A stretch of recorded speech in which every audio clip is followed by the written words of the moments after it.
So, in our previous class, we discussed about motion, we discussed about distance, displacement, and today we will start from speed. We will discuss speed, velocity, acceleration. So, firstly, what is speed? We know when an object is in motion, any object is moving, then we have to identify whether an object is moving slow or fast.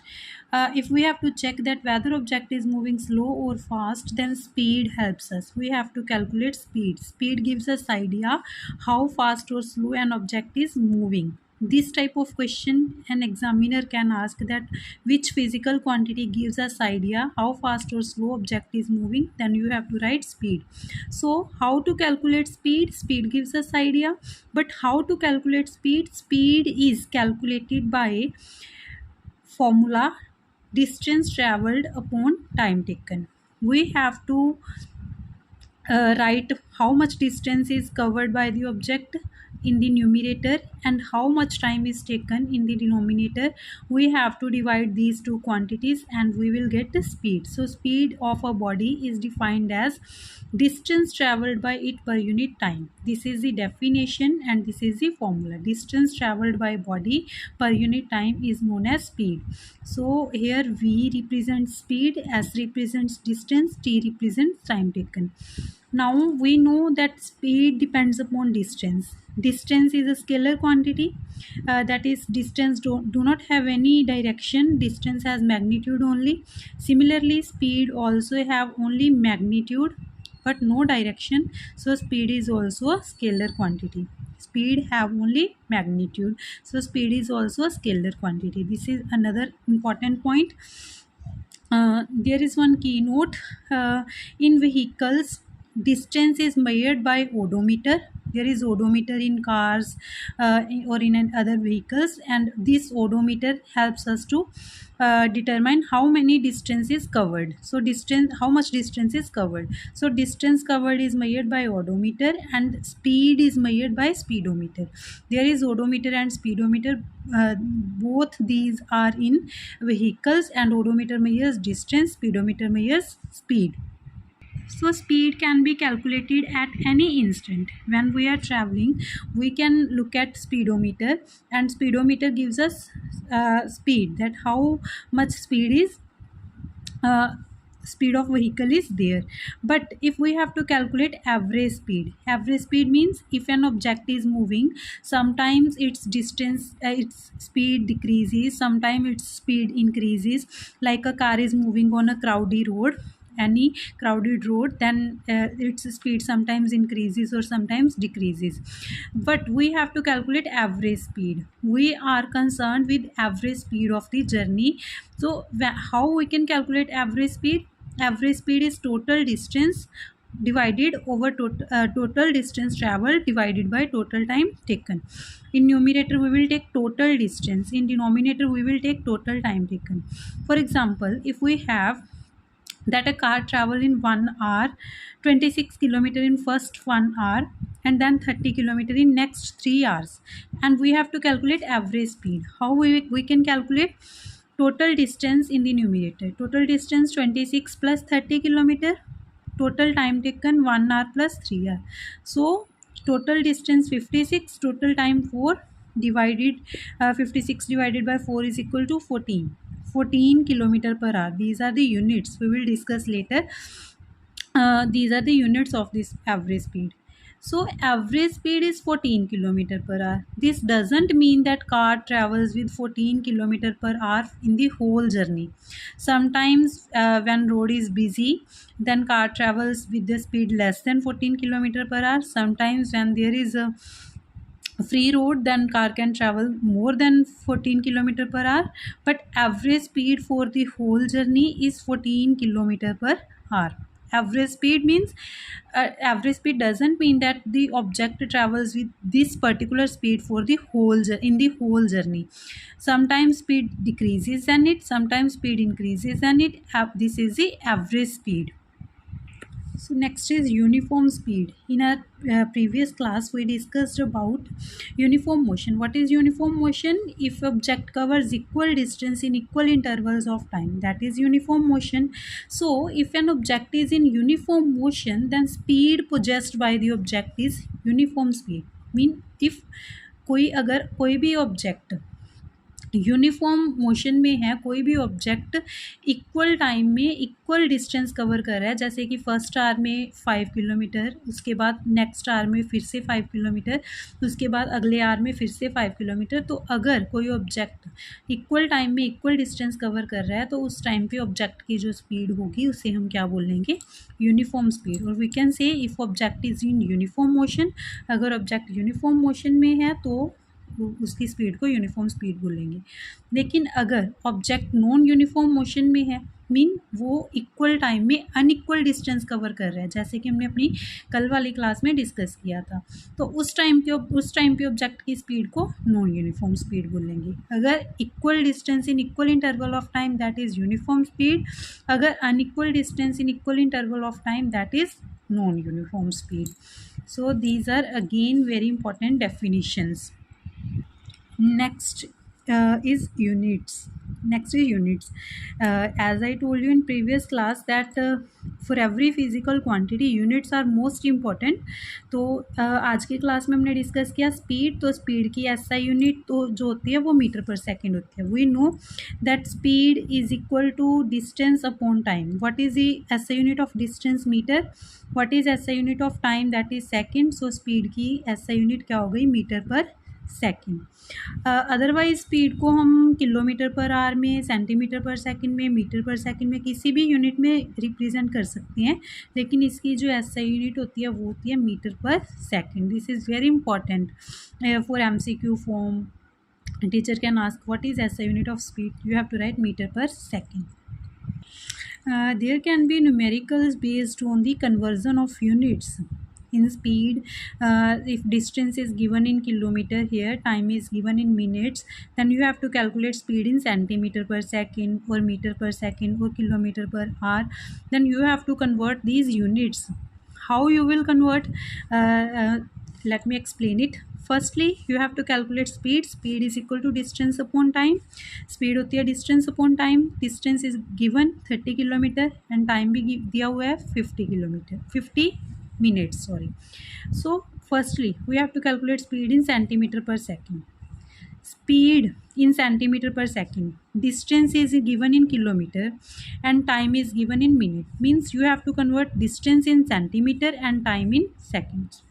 We know 1 kilometer is equal to 1000 meter.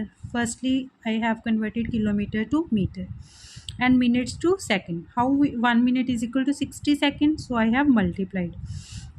Now 1 metre is equal to 100 centimetre. So metre को भी centimetre में convert कर देंगे, तो ऊपर जो distance है वो सेंटीमीटर में हो गई, जो टाइम है वो सेकेंड्स में हो गया। After simplification what we get? 1000 centimeter per second. So these are very simple. You have to convert distance in centimeter, time in second, because you have to calculate speed in centimeter per second. Easy. Now we have to calculate speed in meter per second. Distance is given in kilometer. 1 kilometer is equal to 1000 meter. So distance is converted into meter. 50 minutes is time. Time is converted into second. 15 to 60. So after solving, what we get? 10 meter per second. So this is speed in meter per second. Then in kilometer per hour. Distance तो kilometre में ही है, इसको तो convert करने की ज़रूरत नहीं। Time है मिनट में। मिनट को आवर्स में कैसे कन्वर्ट करते हैं? 1 minute is equal to 1/60 hour. So here we have to divide 50/60 to convert that in hour. When we will divide 50/60, 60 will go in numerator according to mathematical rule. After solving, what we get? 36 kilometer per hour. So you have to do nothing, but you have to convert distance or time in the units in which we have to calculate. जिस भी unit में हमने speed को calculate करना है उस unit में distance और टाइम को कन्वर्ट करो, and these numericals are very easy. There is one easy point which you can remember. If you have to convert meter per second to kilometer per hour, then after simplification, that we can convert meter to kilometer by dividing by 1000, seconds to hour by dividing by 3600. After solving everything, we get 18 by 5 kilometre per hour. Mean जब भी आपको metre पर second को kilometre पर hour में convert करना है तो आपको सिंपली 18/5 के साथ उस टर्म को मल्टीप्लाई कर देना है. और जब भी किलोमीटर पर आवर को मीटर पर सेकंड में कन्वर्ट करना है तो उस गिवन टर्म को 5/18 के साथ मल्टीप्लाई कर देना है. इसको याद रखना है. तो न्यूमेरिकल्स बहुत ईजी हो जाएंगे. जैसे कि we have to convert 30 metre पर सेकंड टू किलोमीटर पर आवर. मीटर पर सेकंड को किलोमीटर पर आवर में कन्वर्ट करना है. कैसे करेंगे? By multiplying it with 18/5. After solving, what we get? 108 kilometer per hour. Here we have to convert 6 kilometer per hour to meter per second. Kilometer per hour to meter per second. How we will convert? By multiplying with 5/18. 6 into 5/18, and it will get converted to meter per second. After solving, what we get? 5/3, 1.66 meter per second. So this is easy point. So next is velocity. What is velocity? Velocity of a body is distance traveled by it per unit time in a given direction. Up to here definition is same as that of speed. यहाँ तक definition same है जैसे speed की definition थी, लेकिन यहाँ से change है इन ए गिवन डायरेक्शन. तो जब वेलोसिटी की बात करते हैं तो हम डिस्टेंस ओवर टाइम नहीं लेते, हम लेते हैं distance in the given direction over time taken. तो यहाँ पे डायरेक्शन की बात हो रही है. Distance in a given direction means displacement. कल डिस्कस किया था कि अगर किसी पर्टिकुलर डायरेक्शन में डिस्टेंस को लेते हैं तो क्या बोलते हैं? डिस्प्लेसमेंट. सो जैसे स्पीड डिस्टेंस अपॉन टाइम था वैसे ही वेलोसिटी डिस्प्लेसमेंट ओवर टाइम है. तो हमने यहाँ पे वेलोसिटी को डिस्प्लेसमेंट के साथ कनेक्ट किया है. Displacement is displacement is distance with direction. So यहाँ पे डायरेक्शन भी होगी तो वेलोसिटी में भी डायरेक्शन भी होगी. Velocity is in the direction of displacement. Velocity is we can say velocity is speed with direction. Like displacement is distance with direction, similarly velocity is speed with direction, because velocity same है speed के जैसे, लेकिन इसमें direction भी है. तो velocity is speed with direction. So we can say velocity is a vector quantity because इसमें direction भी है. जैसे कि speed की direction SI यूनिट मीटर पर सेकेंड थी, सेम ही वेलोसिटी की भी होगी मीटर पर सेकंड, बिकॉज डिस्प्लेसमेंट के यूनिट्स भी मीटर होते हैं एसआई और टाइम के सेकंड. सो इसके एसआई यूनिट्स भी मीटर पर सेकंड. अदरवाइज इसको मीटर पर सेकंड, सेंटीमीटर पर सेकंड, किलोमीटर पर आवर किसी भी डायरेक्शन में किसी भी यूनिट में रिप्रेजेंट कर सकते हैं, लेकिन एसआई यूनिट होगी मीटर पर second. So if we are writing 25 kilometre पर hour, that means we are talking about speed. If we are writing 25 km per hour towards north, if we mention direction, it means we are talking about velocity. Like we discussed about average speed. What is average speed? Average speed क्या थी? Total distance upon total time taken. यहाँ पे होगी total distance in a given direction. Total distance in a given direction over total time taken. तो अगर हम total distance लेंगे किसी गिवन डायरेक्शन में ओवर टोटल टाइम लेंगे तो वो क्या हो जाएगी? Average velocity. सेम है एवरेज स्पीड के जैसे, लेकिन यहाँ पे टोटल डिस्टेंस है, मीन्स टोटल डिस्प्लेसमेंट है. Now total displacement can be zero. Now displacement can be zero. We discussed in our previous class, if initial and final point both are same then displacement is zero. तो अगर displacement zero हो सकती है तो average velocity भी क्या हो सकती है? zero. So displacement can be zero, so average velocity can also be zero. But average speed can never be zero because average speed depends upon distance and distance can never be zero. So average speed can never be zero. The examiner can ask, out of average velocity and average speed, which physical quantity can be zero? So you have to remember average velocity can be zero but average speed can never be zero. So next is uniform velocity. Uniform speed we have discussed. Uniform speed क्या होती है? अगर कोई object equal distance cover करे equal interval of time में, तो उसे हम क्या बोलते हैं? Uniform speed. लेकिन यूनिफॉर्म वेलोसिटी में एक छोटा सा चेंज है। This line is same, that अगर इक्वल डिस्टेंस कवर करे इक्वल टाइम में तो यूनिफॉर्म वेलोसिटी होगी, लेकिन ऑब्जेक्ट एक स्पेसिफाइड डायरेक्शन में स्ट्रेट लाइन में मूव करना चाहिए। बिकॉज अगर ऑब्जेक्ट ने अपनी डायरेक्शन चेंज की तो उसकी वेलोसिटी तो चेंज होगी, क्योंकि डायरेक्शन चेंज होने के साथ वेलोसिटी तो चेंज होगी, क्योंकि वेलोसिटी डायरेक्शन और मैग्नीट्यूड दोनों पे डिपेंड करती है। तो अगर मैग्नीट्यूड चेंज होगा तो भी वेलोसिटी चेंज होगी, अगर डायरेक्शन चेंज होगी तो भी वेलोसिटी चेंज होगी। तो मैग्नीट्यूड तो हमने बोल दिया कि equal distance equal interval of time में कवर करेगा, तो मैग्नीट्यूड तो चेंज नहीं होगा। अब हमें ये भी मेंशन करना पड़ेगा कि उसकी डायरेक्शन भी चेंज नहीं होगी, that object will move in straight line it in specified direction. तो अब जब डायरेक्शन भी चेंज नहीं हो रही और मैग्नीट्यूड भी चेंज नहीं हो रहा, इक्वल डिस्टेंस कवर हो रही है इक्वल टाइम में, तो डायरेक्शन और मैग्नीट्यूड दोनों सेम रहेंगे, तो वेलोसिटी क्या होगी? Uniform velocity. और we can say both speed and direction should remain constant. Speed तो कांस्टेंट हो गई क्योंकि इक्वल डिस्टेंस इक्वल टाइम में कवर हो रही है, और भी डायरेक्शन भी कांस्टेंट होगी क्योंकि स्ट्रेट लाइन में है। तो मोशन क्या हो गया? तो वेलोसिटी क्या हो गई? Uniform velocity. मतलब अगर स्पीड और डायरेक्शन दोनों से कांस्टेंट रहेंगे तभी यूनिफॉर्म वेलोसिटी होगी। अगर अकेली स्पीड कांस्टेंट रहेगी तो उसे यूनिफॉर्म वेलोसिटी नहीं बोल सकते। मतलब अगर डायरेक्शन भी चेंज होती है तो भी वो नॉन यूनिफॉर्म वेलोसिटी होगी।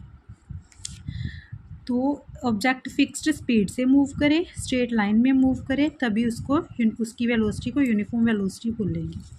तो non uniform velocity, if moving body does not, if velocity of moving body does not remain constant, मतलब वेलोसिटी कांस्टेंट नहीं है, तो उसको क्या बोलेंगे? Non uniform velocity.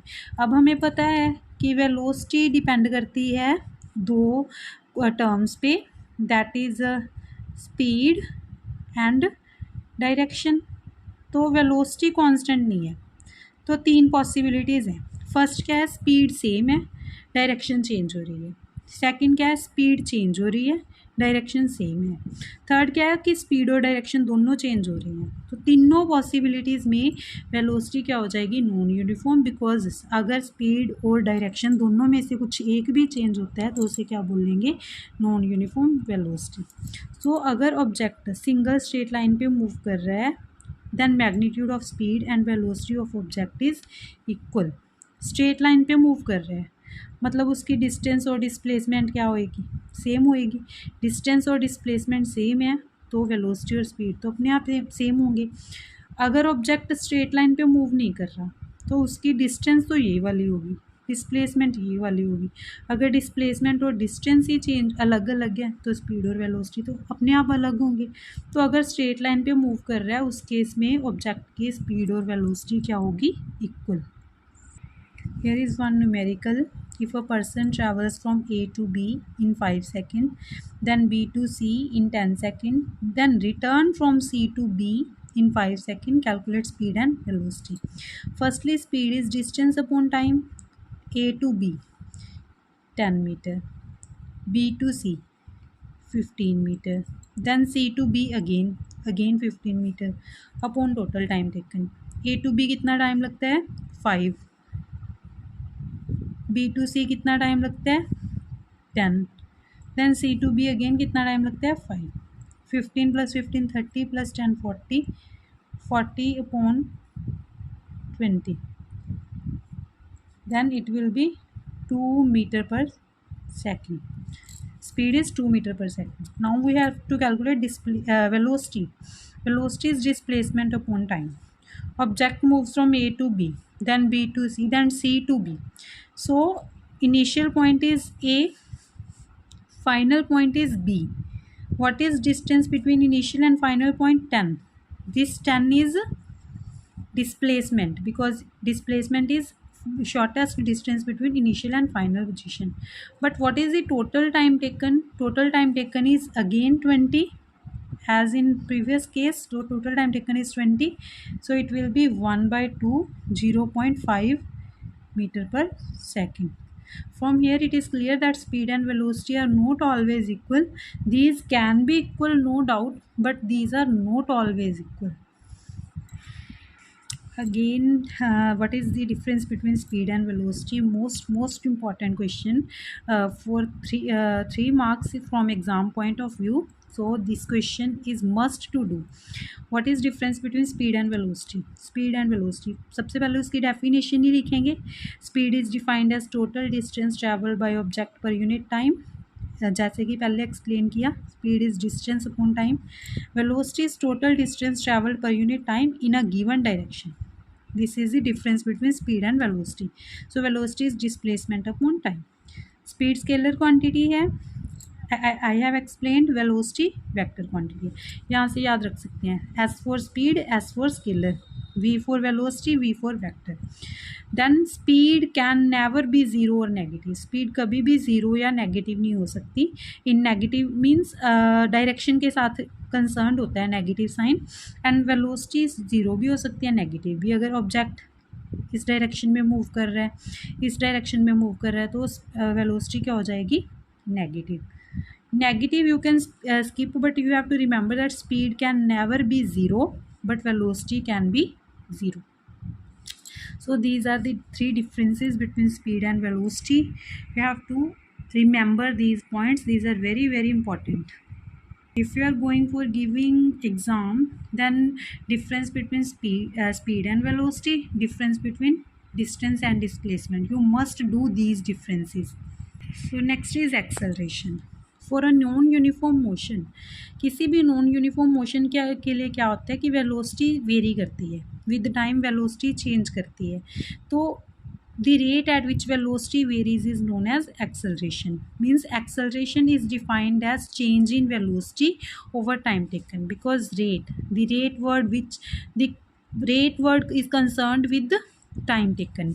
जहाँ पे भी जिस भी जगह पे रेट एट विच ऐसे कोई भी फिजिकल क्वांटिटी का ऐसे लिखते हैं कि rate at which that quantity, means हमें उस क्वांटिटी को टाइम के साथ डिवाइड करना होता है.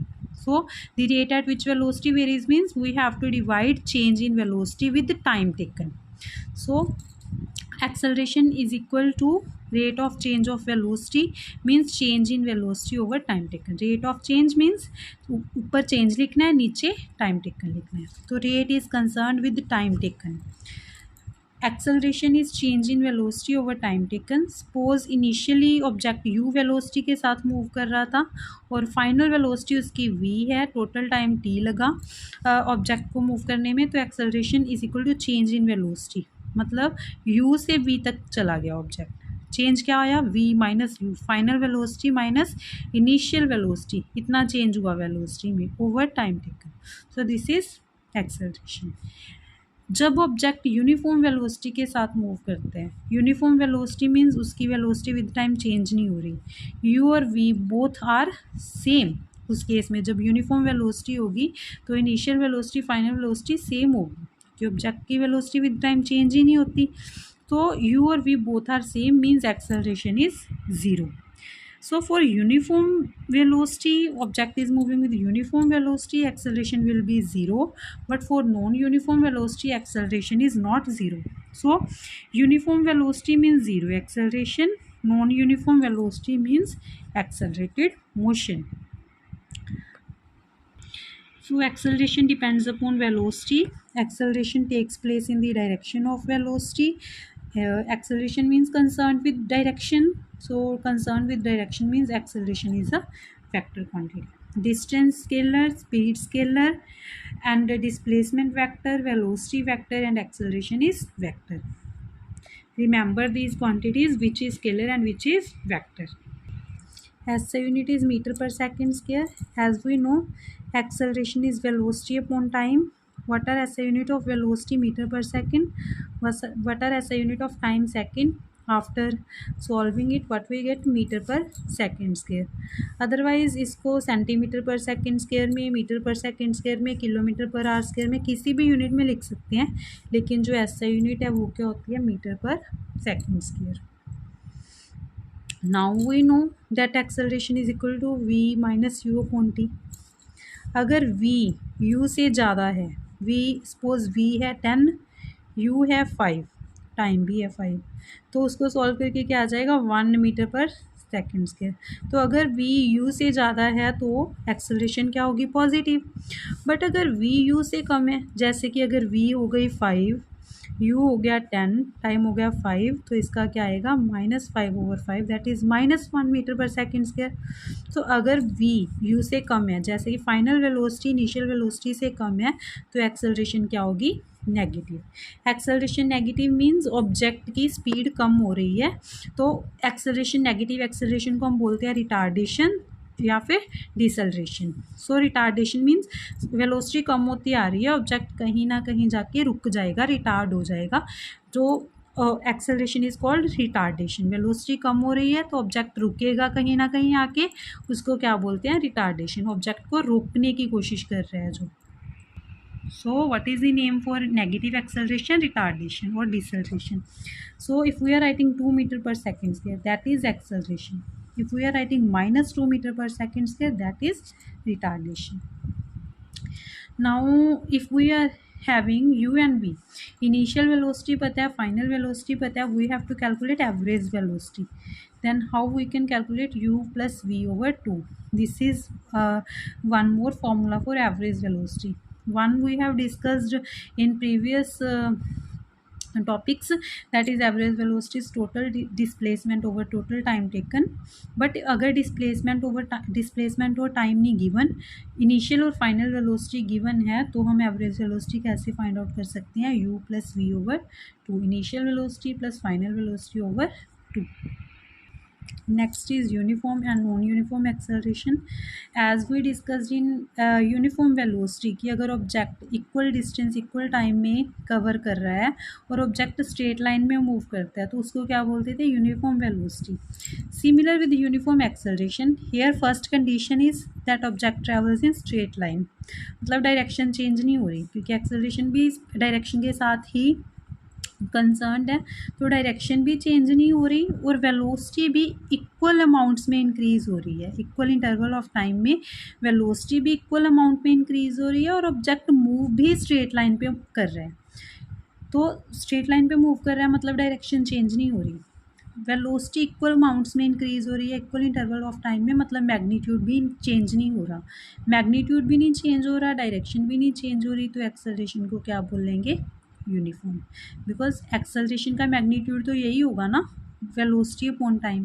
तो वेलोसिटी इक्वल इंटरवल में इंक्रीज़ हो रही है इक्वल टाइम में, मीन्स एक्सेलरेशन का मैग्नीट्यूड सेम है।